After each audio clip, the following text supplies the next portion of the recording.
Go ahead, take it away. Okay, well, here we are, Juneau Gatineau Rotary Club on February 11th, 2021, a windy day here in Juneau for most of us. And we're pleased to welcome today our Juneau legislative delegation. We've got Senator Jesse Keel, Representative Andy Story, and Representative Sarah Hannon.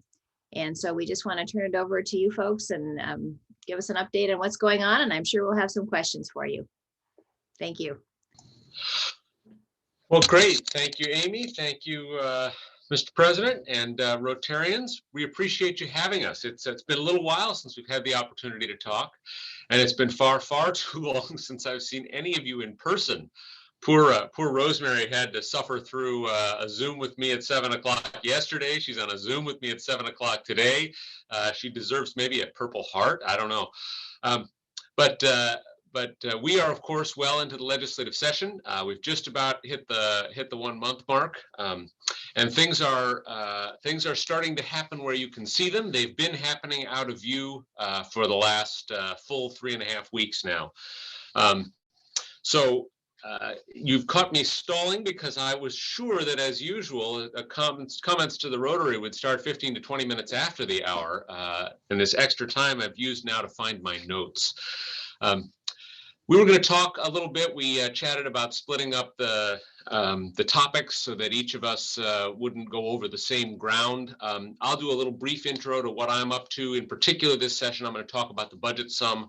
I'll turn over to the two representatives so that you can actually have some interesting material during their part. So wanted to chat just briefly. The Senate organized our committee structure and leadership structure the day session began. We were very close to having a coalition leadership, ended up with a almost party lines organization this year again. And so I will serve this year in a minority caucus role, but it's a fascinating group in the Senate. There really is no group of 11 or more. The Senate is split in any number of ways. And the classic way of looking at it, you have an R next to your name or a D next to your name, just doesn't cut it. You will see that some during the session. You'll see that a lot more when we come to the final votes on the budget and major issues that divide us, like the permanent fund and how we deal with that for the long term. I will serve this year as I did the last 2 years on 3 regular committees, 3 standing committees. The Resources Committee is an excellent group with a lot of expertise. Josh Revac from Anchorage chairs that, but it's got a number of members of the Senate leadership on it, a lot of very experienced hands.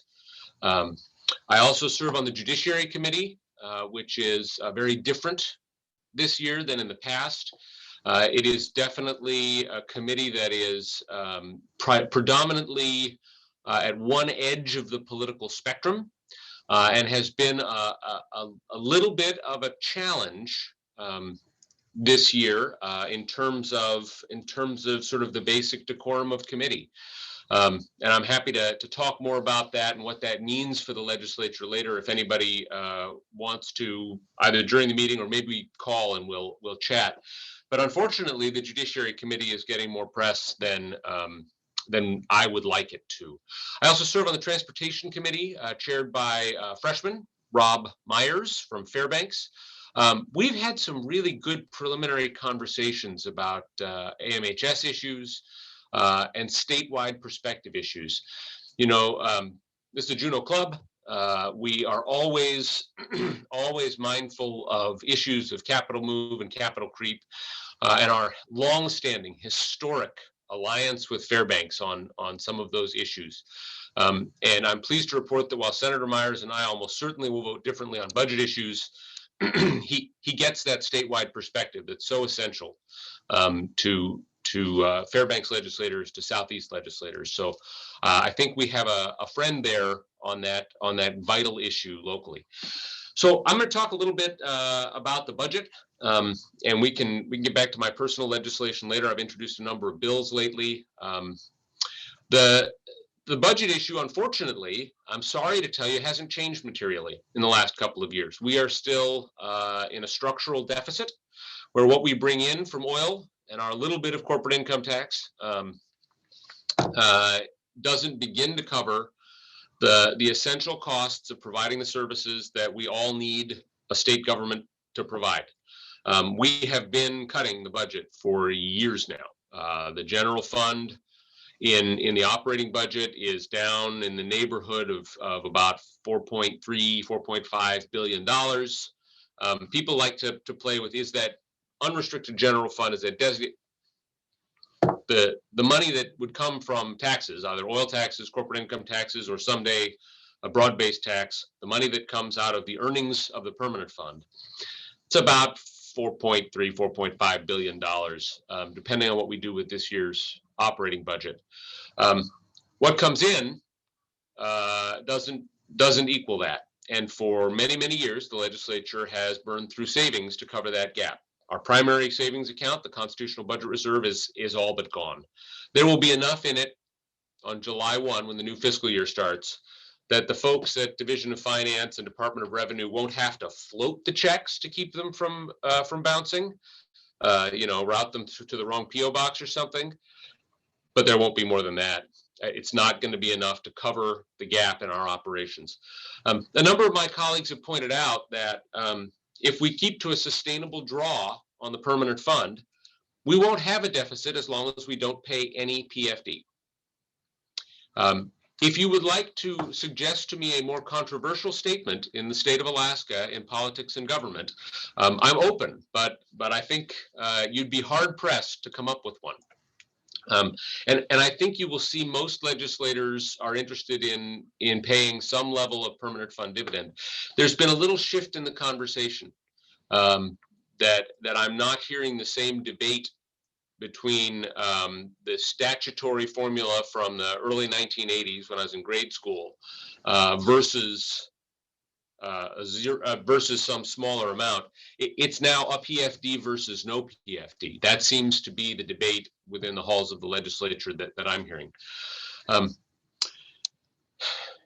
If we don't take some serious steps to address the structural deficit, and I think it takes a comprehensive approach. I think we need some use of a broad-based tax. I think we need some use of permanent fund earnings that does not eliminate the dividend. And of course, there will always be budget discipline as a critical part of that.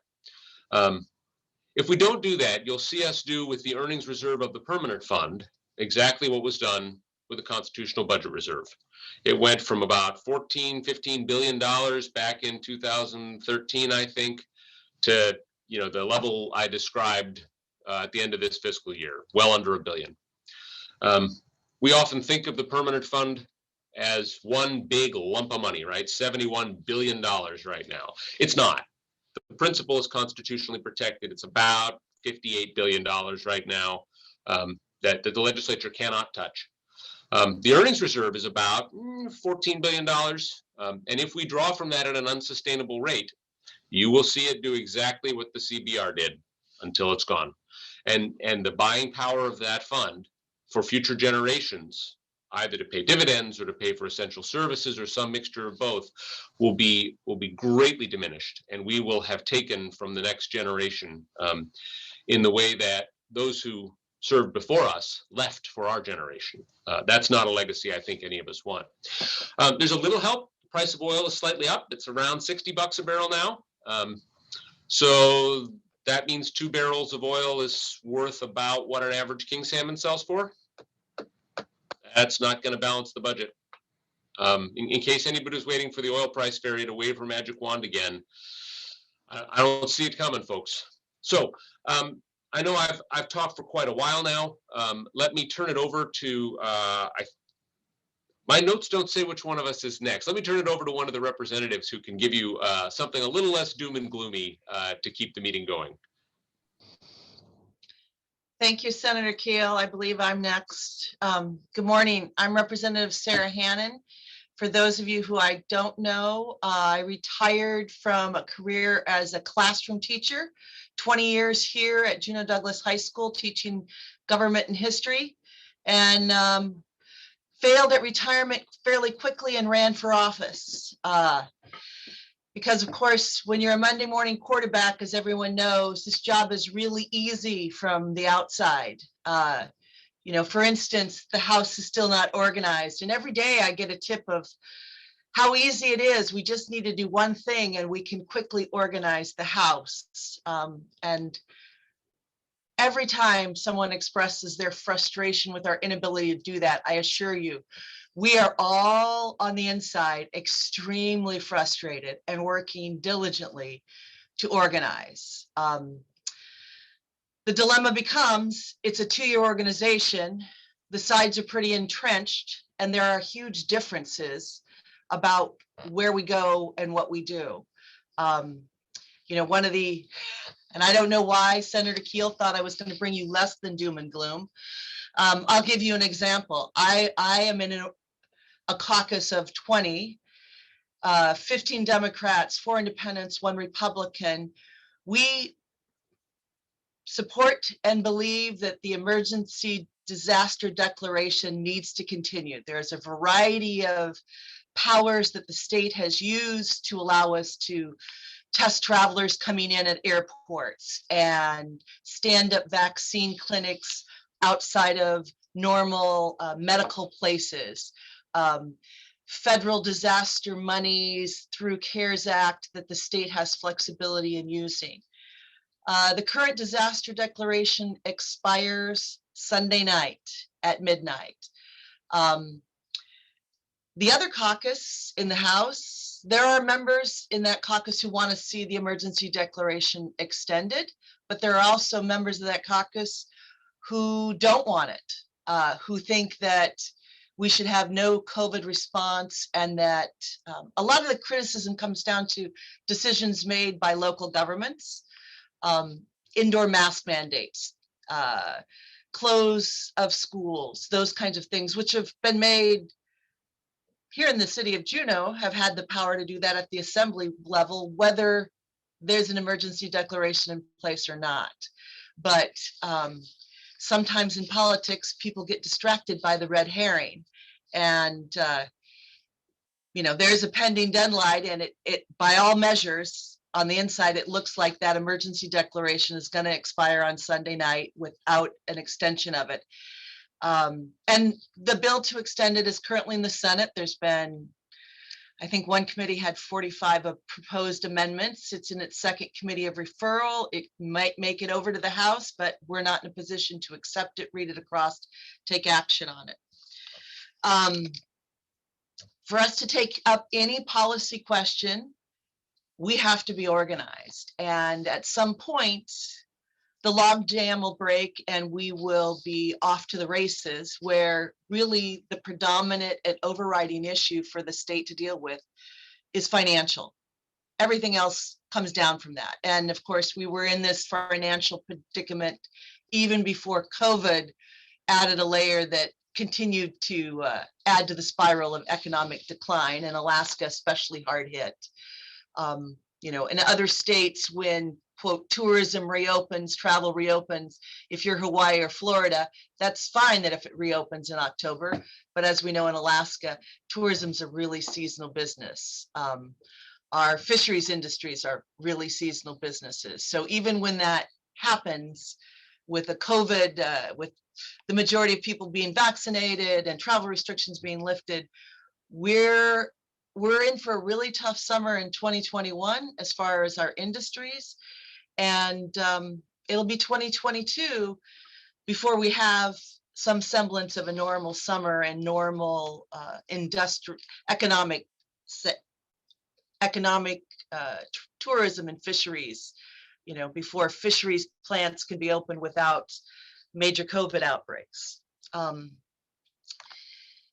Alaska Marine Highways remains a target where people think we've spent a lot of money. We've over the last 2 years, with cuts to the marine highways, our neighbors, especially in communities that serve military bases, have come to appreciate the number of people across Alaska who use the Alaska Marine Highways to transfer in and out of Alaska.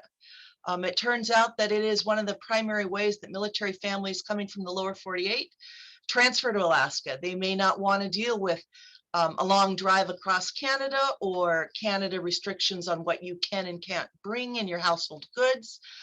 So over the last 2 years, lots of our neighbors in the Fairbanks area and Delta have come to understand that the Alaska Marine Highway system, although it comes to our town, it serves all of Alaska. Even with that said, we have a lot of vessel neglect and vessels tied up, and we don't have much flexibility to get them back in the water in a short time frame. We do have Representative Stutes of Kodiak has pre-filed a bill to restructure the management of the Alaska Marine Highway, something I think all three of us on our delegation have been advocating for. And we'll see what kind of traction that gets. Both Representative Stutes and Senator Stedman from Sitka served on the Marine Highways Reform Task Force that the governor appointed, and they've come out there saying we've with some support from the Dunleavy administration to make reforms, but not really bold leadership. So Representative Stutes is leading that reform. There's a lot of talk around election reform out there. Perhaps you've heard some of that dialogue, and it's very interesting, especially for Juneau voters, because the example that gets used frequently of elections gone wrong is Juneau's fall election, where everyone received a ballot and we did a completely local election, vote by mail. And it's funny because the criticisms about how that election went, I'm not hearing from Juneau folks about.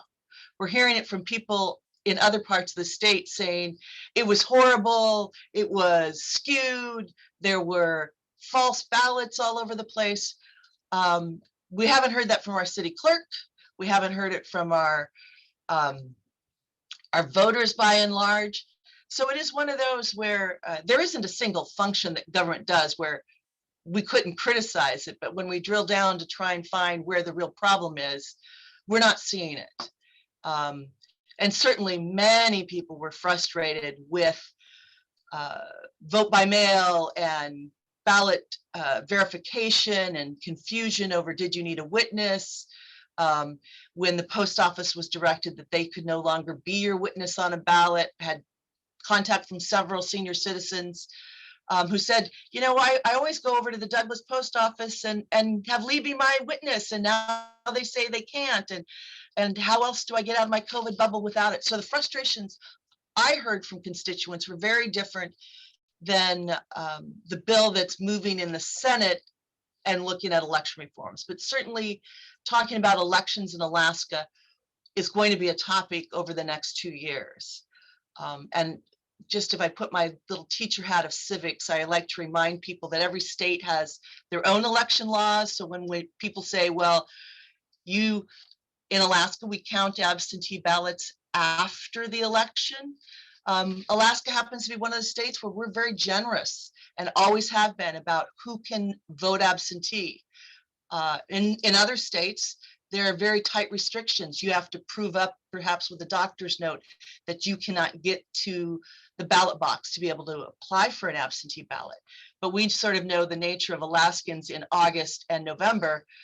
You could be almost anywhere in the world and you still preserve your right to vote. And we have such a large military population percentage. We've always had a lot of absentee voting and accept ballots after the election date to still be counted and legitimate. So make sure if you have questions about elections and why Alaska does it one way, or presuming that because we do it differently than another state that ours are wrong and another state is right, understand that every state runs their own elections according to their own laws. I guess the last thing I was going to talk about and make sure I hit on was legislation. I happen to be one, I pre-filed a bill to introduce a broad-based income tax. No one's happy to pay taxes. No one's thrilled. I am an advocate for a broad-based tax. I think we've cut our agencies and state functions and responsibilities as far as we can go. Last year in my first term, when we started talking about a broad-based tax, we actually didn't have a vehicle in place. The bill that I've pre-filed and introduced is House Bill 9. It's not my bright idea. It is identical to the bill that passed the House in 2017 as a broad-based tax. But it does touch on things like changing corporate income tax and including S corps, which currently aren't taxed in Alaska. I also have a very small tax bill on vaped nicotine, which in Alaska currently, vaped nicotine is not taxed at all by the state. In Alaska, we tax nicotine by type: cigars, cigarettes, rolled tobacco. They all happen to have the same identical tax, but it's in the statute by type. And when we last dealt with nicotine taxes, vaping wasn't really a thing. So it's a tax that will probably only generate a couple $1 million, but when you're trying to generate money, and we know there's no single golden pot, any pile of money, and especially when the like products are already taxed, I think it's a tax we should have. And with that, I'll stop rambling and pass it off to Representative Story. Thank you, Representative Hannon, and thank you everyone for inviting us today. One of my most favorite things to do is to get out and have some conversations, and with the coronavirus, I appreciate the phone calls and those who have set them up with myself. And please continue to do that, because it's a wonderful way to keep in touch. Boy, what a session we've been having already, and such big issues. The emergency declaration orders that was touched upon, it's just really huge right now. I hope it is the crux that gets us to organization. I don't know how many of you know me, but over a 30-year member of Juneau and love Alaska, and so concerned about the future of our state right now with our not able to come together on a stable fiscal plan. We have been hearing from the Alaska Bankers Association, just so many different groups about, can we pull something over the finish line this year, because as Senator Keel said, our savings are gone. And anybody who wants to invest in capital from a private business perspective is really nervous about Alaska. And unfortunately, our credit rating for the state of Alaska has been downgraded 10 times, and we are the third lowest of all the states with our credit rating. Since 2016, we have dropped from one of the highest. So it is just like our marching orders up there. And we have talked a little bit about pre-filing legislation, personal legislation, and of course the big focus has to be on our budget issues, our PFD, our permanent fund. But I just wanted to mention a couple of things we can't forget about industry. I have a mariculture bill to help expedite the lease renewal process. We've been trying to grow the mariculture industry, and I think this will really help. It also makes clear that we allow ecotourism. Education, you know, that's a passion of mine. We must extend CESA, which is a special education services agency. Senator Stevens is carrying it on the Senate side. It sunsets this year. I'll be carrying it on the House side. That's a must pass. Also, with COVID, we're thrilled about federal dollars to back up education. Education is more than an education issue. It is an economic issue. I know this group is a big supporter of investing in our education at all levels of our life, especially with our youth, knowing they will be our first future workforce. I do have a bill, House Bill 67, that helps with COVID, helps with learning loss during COVID. Many of you know that 30 million in outside the formula funding was vetoed by the governor last year. It had broad support from the House and the Senate. This 20 million would go how districts would need this, need to help their students, whether it be extended day, summer school, whether it would be social emotional learning and having more counselors if their school district needed it. So I see that as a tool to help our children. I also really want to talk about something positive that has been happening, and that is the general obligations bond that the governor has put forward. I've been advocating for it for some time now. Creates jobs, it improves and maintains our infrastructure, and it's needed to stimulate the economy in this difficult time. It's a good time to borrow money. There's lots of infrastructure needs out there in our state to take care of. I was disappointed in the lack of Juneau projects in the bond that just came out. The governor, working through his agencies and looking at deferred maintenance lists, had said he was going to balance it regionally. And Juneau we have 5% of the population, and we have about, so we feel we should have about 5% of the projected cost of the bond, which is 17.5 million of a 350 million package, and we got 2 million for a partial harbor project, and it's just not sufficient. It really should be balanced regionally. I've spoken with the governor's office about this oversight, and we are working on that. They assured me that this wasn't the end of the project. There are adjustments that can be made. And they also, their point was, well, Juneau's got some more money in the capital and supplemental budgets that other areas don't have. And Rosemary will be happy to see that the Pioneer Home, the courtyard, which for 35 years has been in disrepair and hard for people to move around outside, that is on the capital project.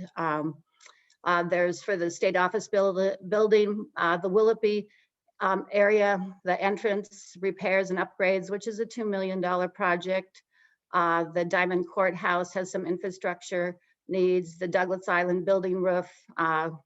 So there are some things in the capital projects which brings work. But I just wanted to say, many of you do know the governor and a lot of people who work with him, and I hope that there'll be an encouragement from our community for including more Juneau projects in the bond.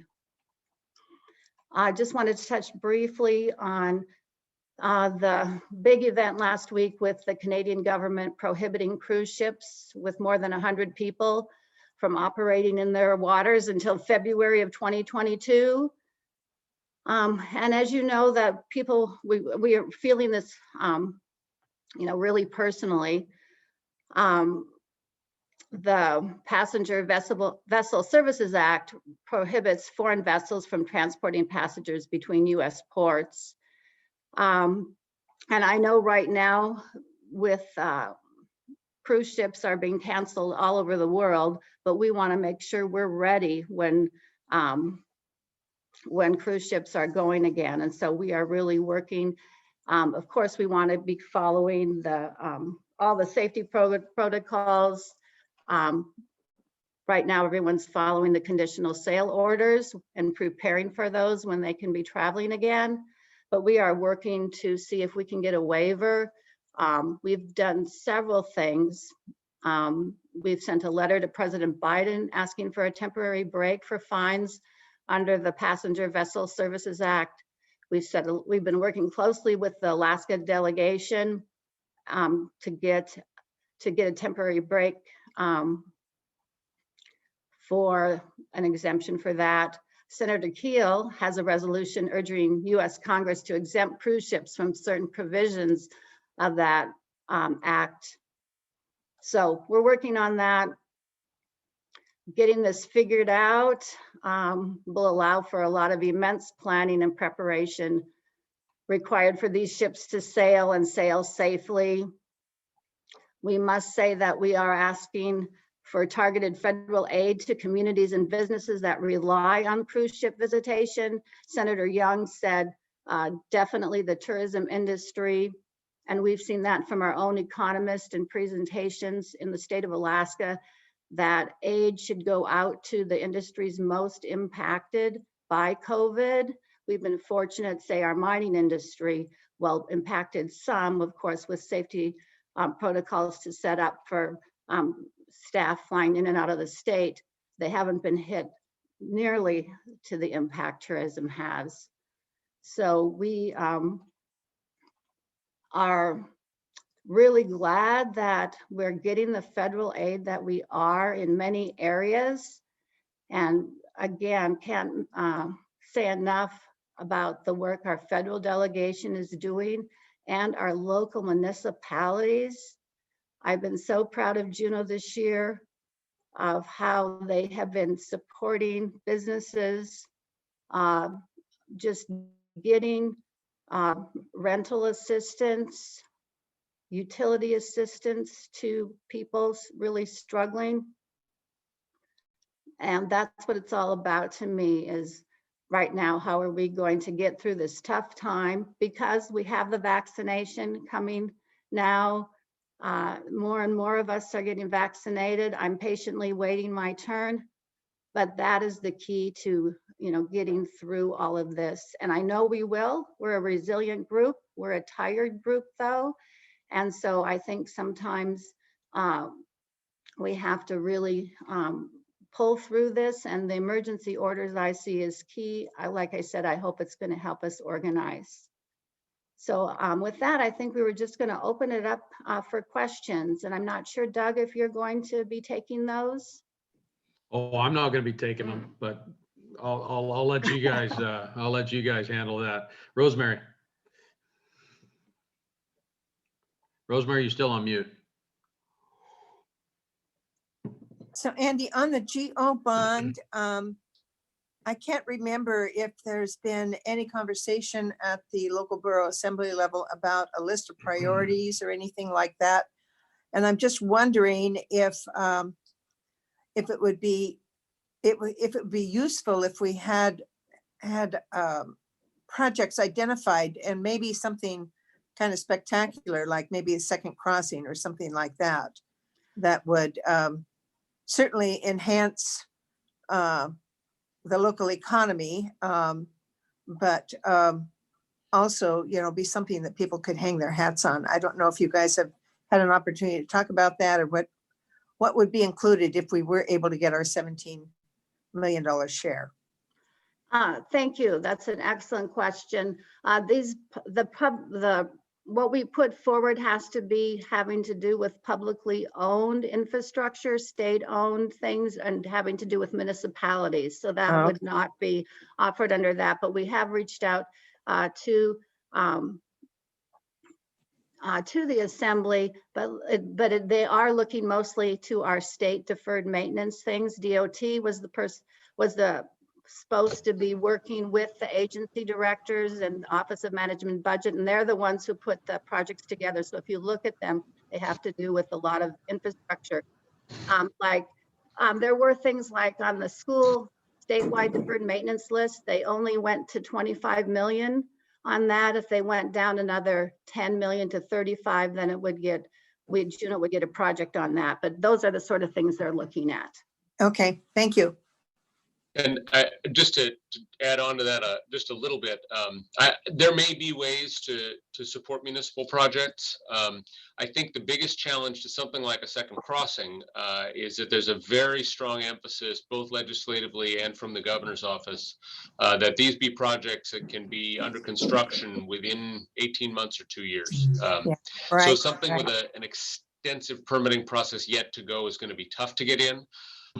I believe the assembly has started but not finished putting together a list. So I think their draft has the West Douglas Road extension or expansion on that.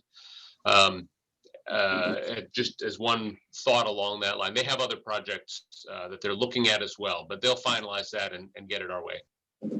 Okay, thanks. Yep.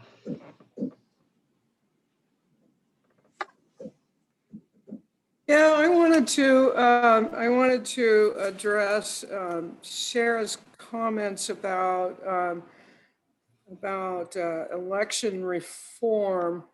I was quite stunned to hear that you did not know of any issues with our balloting when the state voter rolls are notoriously inaccurate. I personally know lots of people that have received ballots from people that have been dead for years or not lived at that house for years.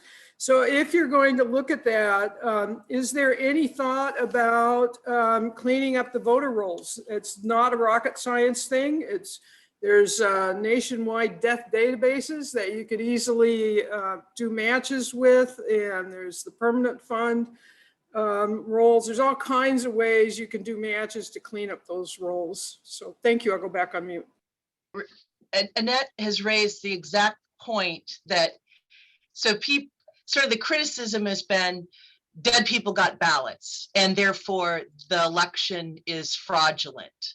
And that's, to me, the wrong conclusion. And that's what our city clerk says is, we know because the voter database is controlled by the state. Right now, I don't think any of the bills on voter reform are dealing with cleanup of the voter database from that end of people who died, or there is some dialogue that perhaps how many years between when you last voted and we should purge your name. But the bills that are being talked about are preventing people from getting on there or don't allow municipalities to do mail out balloting as a solution to someone at your address who hasn't lived there in a decade got a ballot sent to them.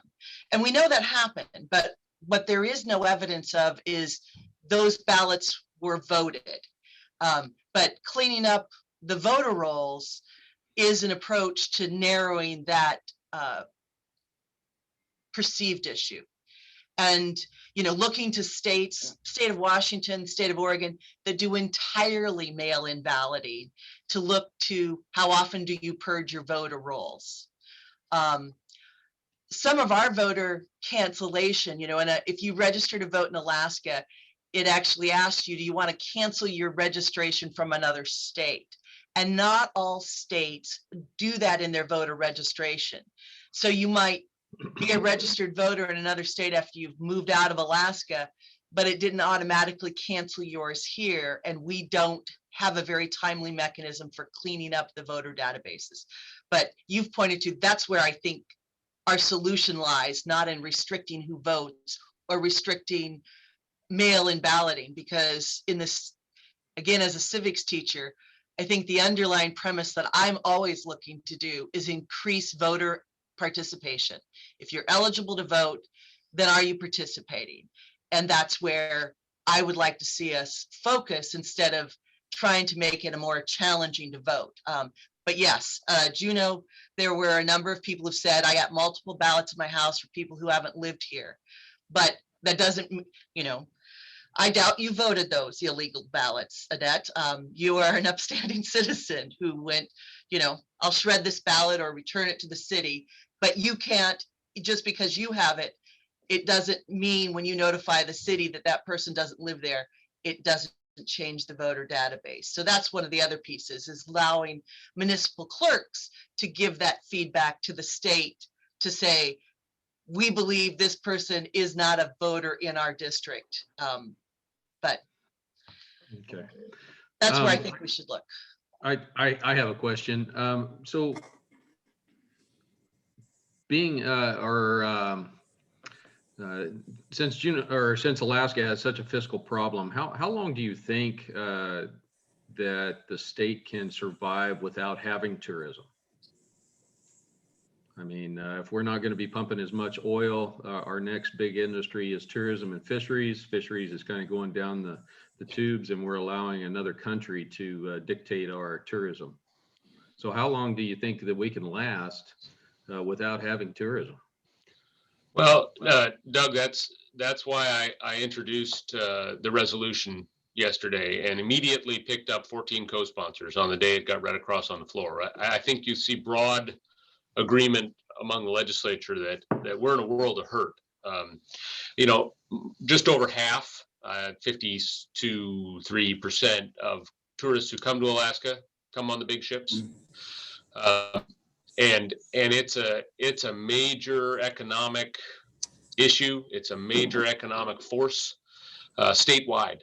So we're in a real bind here. I wrote that resolution in consultation with our congressional delegation to help them with whatever pathway they choose legislatively. I will tell you, they're concerned.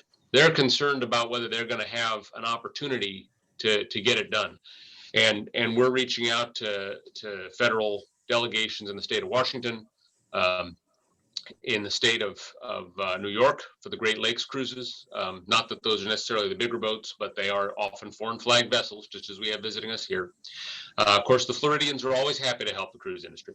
But the vast majority of the country doesn't have cruise ships, and they do care about American manufacturing, American steel, and American jobs. And those are things that the big cruise ships do not offer. And so our congressional delegation has a giant rock to roll up that hill to get even a 1-season extension or exemption from some of the laws that are at issue here. And they're American hire laws, they're American manufacturer laws. So you hit it right on the head. We're in a bind. If we can't get this, we're going to need more help to businesses, more help to individuals. And that's not the approach anybody would rather have. We'd all rather have an economy functioning, tourists coming, staying in hotels and eating in restaurants and buying souvenirs and going on tours. So that's what we're working toward. I was on a town hall call with Skagway last night. If you think we're worried, that's what they got going in Skagway. They don't really have state government, and they don't have 2 hard rock mines. They got cruise tourism from the big boats. So we're working on it as hard as we can. It's a big lift. And Thank you. Doug, I just want to chime in on that because Canada isn't the problem. It's American law. And those laws have been in place, and we've allowed an industry to develop where we went, okay, to comply with the law, just stop on the way to Canada. And both the land border and sea border of Canada have been closed. They were the first closure. And anyone who's been dealing with the border issues with Canada's been absolutely consistent for the last year. What surprised people is when they said, and we're going to do it for a whole other year. And it's not just the sea border, it's the land borders too. And, the American law that requires a stop is the burden that we thought 50 years ago was going to change. It's going to restore American manufacturing and major cruise ships being built here, and you're going to have American crews on those vessels. And we don't. We've come up with a hybrid of we'll allow the foreign ships to control this industry, and just we've got to stop in Victoria or Vancouver. So now we're stuck in the bind of Skagway, where over 90% of their revenue is cruise ship tourism.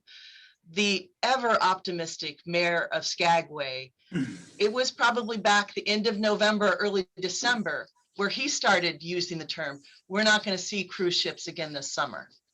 And I'm much more cynical than the mayor of Skagway, Andrew Cremata. And I thought he was sort of overblowing. And he says, dealing, because Skagway's got both. They've got the land border right out of town and depend on foreign cruise ships to stop there. And he said all of the decision making out of Canada about health concerns and what it brings into our communities. And that we don't seem to, there's twofold. The American, we haven't gotten the pandemic under control, and Canada is much further behind us in their vaccine distribution and allocation. So by their health minister's perspective, there's a risk on both sides. They don't have a very heavily vaccinated population, and the American exposure is still too great. And, so just shutting it for the season. We had kind of thought they're going to limp along and do it a couple months at a time like we have for the last year. So now we're faced with, how do we confront and deal with American law that has constrained certain businesses? And we're in a minority at Congress in dealing with that. I'd like to just add on to Rep. Hannon's comments in that that's why this emergency health orders is so important, this extension, because that will show Canada, because they have said they may be flexible. They're, you know, as time goes on, but getting these health protection orders kept going in Alaska will assure anybody who's going to come up on a cruise ship and opening our borders that we have these protections. So I'm just saying this, if you know people around the state who you think may be concerned about this issue and the extension, please contact them today and ask them to call their representatives, because that makes a difference up at the Capitol, hearing from citizens. John, Thanks, Doug. I'd like to ask Jesse and Andy or Sarah if they want to respond to this. Last fall, I was involved in a Zoom meeting with the mayor and the city clerk, and I asked the city clerk a specific question on voter integrity: is will candidates be able to go down and watch the ballots being opened and counted, which is a standard practice across the United States? The city clerk answered yes. She failed to say the ballots are being shipped to Anchorage, so you have to travel to Anchorage to see them counted fairly. That's wrong. That can't happen. We need to have in the state statute that it's the ballots have to be counted in the political entity in which they are cast. That has to happen. Well, thanks, John. I think you raise a really important point. I was a little surprised when CBJ contracted with another municipality to use their equipment and their mail-in voting infrastructure. My expectation is that with the success of that mail-in election, we will see the municipality invest in its own equipment and infrastructure to run its own elections every single year, rather than contract with another. You know, I have heard on more than one occasion concerns from candidates outside of Juneau at the state level when the recounts are done here at the Division of Elections headquarters in the capital city. What? I can't be there in person? Well, some of them fly here in person. Others of them put together cadres of volunteers from the capital city Republicans and the Tongass Democrats, and they have their volunteers here to watch. But I understand exactly what you're saying, that the candidate is missing something if they don't have the opportunity to watch that being done. So I don't know exactly what that would cost the Division of Elections to do all recounts in regional offices at the state level. But I think it's a great point for the municipality to run those numbers. I strongly suspect that if you're going to do something every single year forever, it makes more sense to own your own than to contract it out. But that's definitely an important analysis for CBJ to do. all right. We have time for one more question. I'm going to go to the back page, see if there's anybody back here. Anybody? A lot of black screens. I see Liz Alstead. Liz, where are you at? Liz, I'm on the front page now, Doug. I know. So I actually had a question about that we're about to go into the halt of the emergency order. And there's a lot of state workers who are currently under a telework agreement because of that state of emergency, that the emergency orders. Do we expect that the state workers will then be ordered to come back into office, or do you guys have any expectations on that? You know, Liz, I have not heard of that, but my first glance thought is I don't think that the state has to have emergency orders in place for the administration to allow telework. You know, at the beginning of the COVID restrictions, we really heard from a lot of state workers where their bosses, even though we were under emergency orders, they were still being compelled to come into the office. So as that's evolved, and now if your job can be done digitally from home, you're allowed to work from home. So I certainly would have the impression with how it unfolded last spring, that it's not the emergency declaration that gives the administration that authority, that it's, whether it's the governor or each commissioner. And it seems that by and large, we're hearing very positive things from both the administration and employees about continuing to work from home. All right. Jesse, Sarah, Andy, thank you all very much. Thank you for the hard work that you guys are doing up on the Hill. I would like to see you all get on a plane and go up to the state capitol and camp out until we can get this tourism thing figured out. Because it's huge in our state, it's huge in our city, and if I see this thing going on for more than this next year, it's going to be a big old toilet flush sound. So